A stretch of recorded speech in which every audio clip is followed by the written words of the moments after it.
A delicious meal can really be tempting, even if one is satisfied after eating a lot. Craving for more is not a bad idea, but biting more than you can chew when it comes to food can be disastrous. Welcome to Breaking Down Nigerian Pidgin English. Word and expression of the week features Belle full.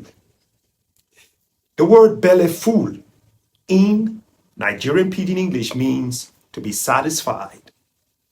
This literally translates to eat till your stomach is full.